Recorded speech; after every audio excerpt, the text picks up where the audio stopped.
Hai,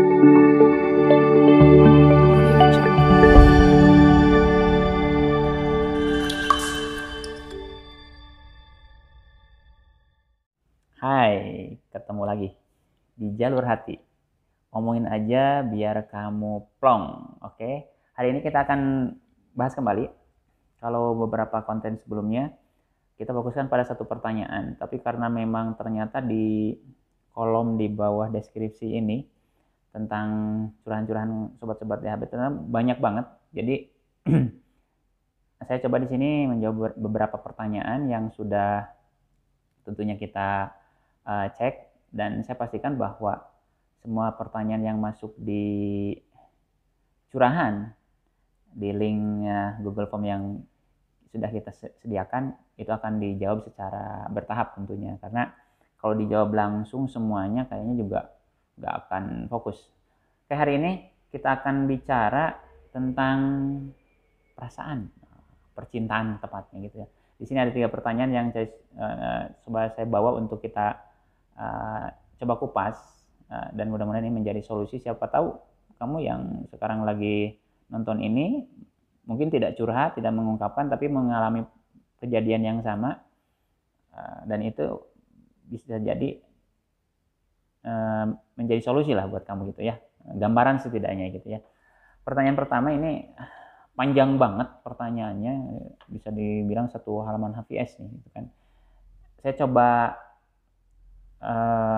rangkum menjadi lebih singkat, kurang lebih seperti ini pertanyaannya, bahwa dia punya pacar, kayaknya dia cewek gitu ya, dia punya pacar dan LDRan jauh, dan si cowoknya posesif banget. Semua yang dilakuin ceweknya itu semuanya nggak boleh dan selalu ingin diprioritaskan, nggak boleh ini, nggak boleh gitu. Even sampai acara keluarganya aja dia bilang nggak boleh, sampai misalnya chatan aja, terus keluar dari chat gitu kan, untuk ngecek chat yang lain, ngebalas chat temennya, dia sampai marah gitu ya. Kemudian ngelarang itu banyak sekali larangannya kalau dalam curhatan sobat DHP yang satu ini. Tapi ketika dia misalnya melarang si cowoknya nggak boleh itu, nggak boleh gini, si cowoknya dengan enteng bilang bahwa cowok mah bebas gitu kan. Nah, kalau kita lihat dari narasi yang disampaikan, sebetulnya hubungan ini udah nggak sehat gitu ya. Lagi pacaran aja udah gitu banget, apalagi nanti udah nikah, udah kayak gimana gitu ya. Mungkin kamu juga sudah jadi tahanan rumah gitu ya. Dalam konteks hubungan itu sebetulnya harusnya bukan saling mengekang, harusnya kan saling memahami, saling mendukung, dan saling menopang. Jadi konteks hubungan yang sehat itu sebetulnya yang membuat karir kita jauh lebih maju gitu kan, pendidikan kita jauh lebih berhasil gitu. Apa yang dilakukan, harusnya pasangan kita itu atau orang yang terdekat kita harusnya mendorong kita punya teman baik, kita punya soulmate misalnya, maka dia akan mensupport kita gitu kan dalam kondisi apapun. Sama halnya dalam posisi sekarang pacaran posesif nih gitu kan, harusnya sih itu sudah nggak sehat gitu. Bagusnya gimana? Ya harus sehat gitu ya. Dia bilang di bagian akhir bahwa dia ingin mutusin, dan cowoknya akan ngancam gitu ya, bahwa kalau diputusin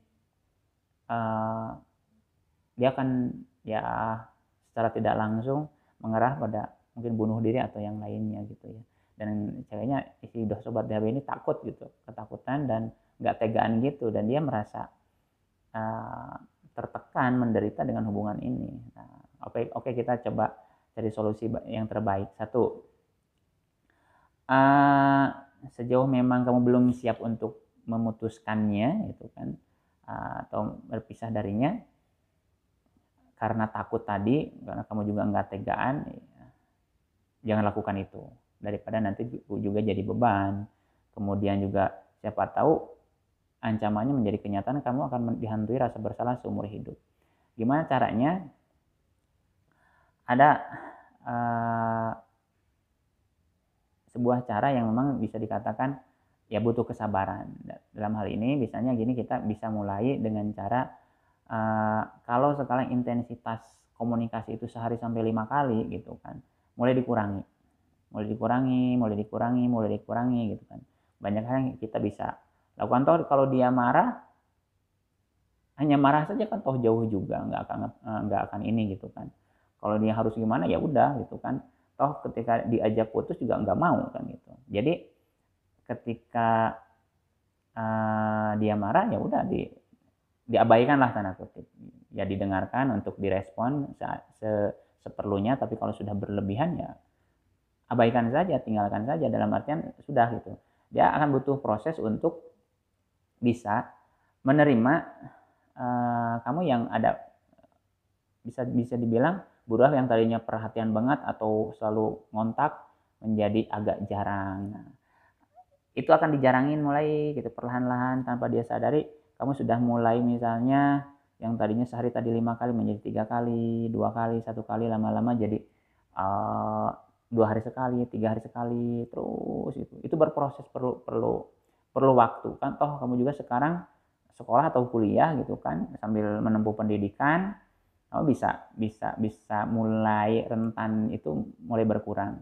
Nah pada satu titik di mana sudah siap, dia sudah abai, kamu bisa memutuskan untuk sudah saja, selesaikan saja gitu kan. Karena prinsipnya hubungan itu ya harusnya tadi saling menopang, saling mendukung. Tapi kalau sudah berlebihan, itu sudah nggak sehat. Dan ingat, kita itu hidup untuk diri kita, bukan untuk orang lain. Toh kita nanti ketika meninggal misalnya, kita hanya bertanggung jawab pada amalan kita, bukan pada amalan orang lain. Jadi stop untuk membuat diri kamu menderita, tidak memperhatikan diri kamu sendiri. Kamu berhak untuk bahagia, memutuskan apa yang kamu bisa lakukan, memutuskan apa yang bisa kamu inginkan gitu kan. Jadi caranya itu aja, perlahan tapi pasti gitu ya. Intensitas komunikasi mulai dikurangi, intensitas bisa dibilang ya chatan gitu, karena LDR juga gitu kan, mulai dikurangi. Bisa nanti lama-lama udah seminggu sekali, udah sebulan sekali, ya udah. Dan kata putus itu tidak selalu harus kita bilang kita putus, tidak selalu harus seperti itu. Toh orang-orang dewasa itu pada prinsipnya ketika kita sudah tidak saling memperhatikan, ya dianggap sudah bubaran gitu kan hubungan itu gitu kan. Jadi mudah-mudahan ini bermanfaat buat sobat DHB yang satu ini, dan tetap kamu harus tangguh, harus kuat, harus hebat. Fokus pada diri kamu, bukan pada orang lain. Kemudian juga prioritas itu keluarga. Ketika pacar kita sudah mulai ngerecokin hubungan keluarga kita padahal belum menikah gitu kan, nah itu udah nggak sehat itu hubungan gitu kan. Jadi selamat berjuang, mudah-mudahan kamu tetap sabar. Kemudian pertanyaan kedua, kita bicara tentang masih pacaran. Jadi dia bilang bahwa saya belum pernah berpacaran sekalipun. Merasakan sakit hati karena cinta saat SMP sampai merasa tidak pernah ada yang suka sama saya. Jadi dia cewek kayaknya gitu ya. Dia pernah sakit hati waktu SMP.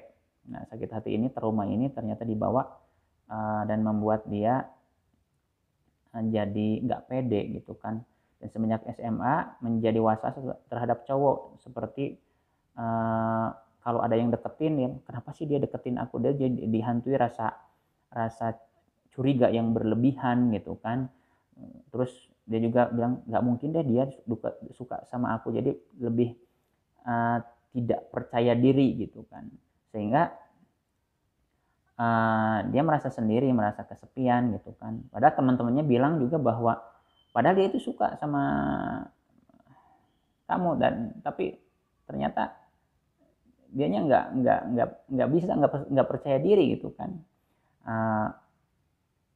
Bahkan sampai ada bilang apa kamu mati rasa mungkin gitu ya. Jadi sobat DHB ini ingin cari solusi gimana caranya supaya bisa menjalin hubungan dengan ini ya. Tentunya nggak semudah itu ya, perlu proses. Ketika kamu punya trauma, punya pengalaman di masa lalu, pasti kamu akan lebih protek ketika menghadapi hubungan-hubungan di masa depan. Gimana sih caranya? Solusinya dimulai dengan kita membangun relationship yang lebih luas. Kalau misalnya teman kita hanya itu aja gitu. Kita coba membuka hubungan komunikasi pertemanan, persahabatan dengan cowok, dengan lawan jenis yang sifatnya diskusi gitu kan.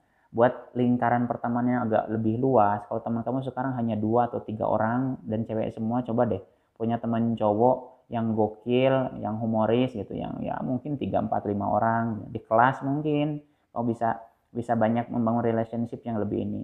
Jadi buat hubunganmu asik dengan teman-teman di sekitar, tapi usahakan memang dengan lawan jenis untuk membuat trauma kamu hilang. Satu, kedua, rasa percaya diri juga timbul. Ketiga, siapa tahu kamu juga bisa sharing dengan teman cowok kamu, dalam artian ya teman biasa persahabatan. Gimana sih kamu bisa melihat karakter cowok yang kayak humoris itu senangnya gini, yang idealis kayak gini, yang serius kayak gini orangnya. Jadi solusinya adalah kamu harus dimulai dari lingkaran pertemanan dulu. Jadi luaskan lingkaran pertemanan dan terutama dengan lawan jenis, biar kamu juga bisa berinteraksi, bisa tahu karakter cowok. Kan tiap orang pasti karakternya beda-beda.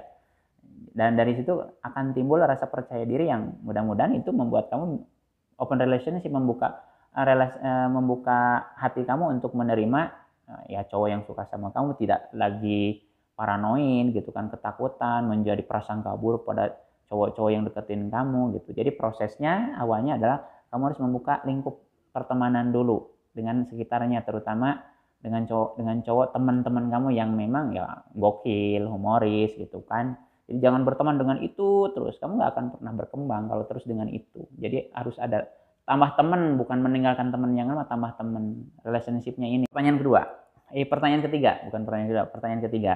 Pertanyaan ketiga ini tentang masih bicara trauma. Kalau sekarang bicara saya mengalami trauma, saya pernah ditinggal menikah. Hingga pada suatu hari saya menemukan seseorang yang dapat meyakinkan saya. Dan saya memendam perasaan saya selama 3 tahun. Orang yang saya suka adalah teman sekelas pada masa SMA. Nah, ketika lulus SMA, saya memutuskan untuk mengutarakannya. Dan ternyata orang yang saya suka itu ternyata menyukai saya juga. Ada yang menyebutkan bahwa rata-rata orang yang melanjutkan pendidikan ke jenjang kuliah, kebanyakan nikah dengan yang setara dengannya gitu kan. Sedangkan dia tidak melanjutkan ke jenjang kuliah dan tidak bekerja, tetapi dia lebih memfokuskan diri ke dunia pesantren. Jadi untuk sarannya bagaimana, apakah salah saya berharap kepadanya dan apa jalan yang terbaik? Berharap itu tentunya hanya pada Allah gitu ya, itu catatannya satu. Kedua, yang namanya jodoh itu kita nggak akan pernah tahu gitu ya. Ada yang itu kan hanya keumuman saja, karena kenapa sih menikah dengan teman yang satu angkatan, teman kuliah? Ya karena kan bareng-bareng gitu, rata-rata bareng kesana kemari, ada rasa nyaman, trust, kebangun gitu kan, dan akhirnya menikah atau ya menjalin hubungan gitu kan. Jadi memang yang namanya sebuah relationship itu ada karena adanya komunikasi, seringnya komunikasi. Nah, sekarang apa yang terjadi? Kamu sobat DHB ini kan kuliah, sementara kayaknya ceweknya nih atau cowoknya, saya nggak tahu nih, wah cewek atau cowok, untuk pesantren. Ya justru bagus, karena sekarang keluarga itu sekarang atau rata-rata orang-orang itu selalu mengedepankan pendidikan yang sifatnya ini ya gitu ya, duniawi lah gitu.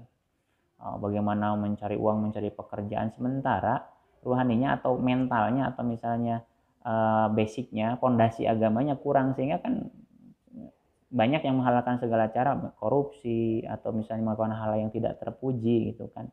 Nah, justru di sini yang harus dilakukan apa? Kalau kamu memang yakin itu jodoh kamu, apa? Satu, saling support, saling mendoakan. Dan yang ketiga dan yang paling utama adalah jangan sampai putus komunikasi, karena hubungan itu terjalin akan langgeng dan abadi karena adanya komunikasi yang sehat, saling support, bukan komunikasi saling mengancam, bukan komunikasi yang posesif, mengawasi, melarang gitu kan, bukan seperti itu.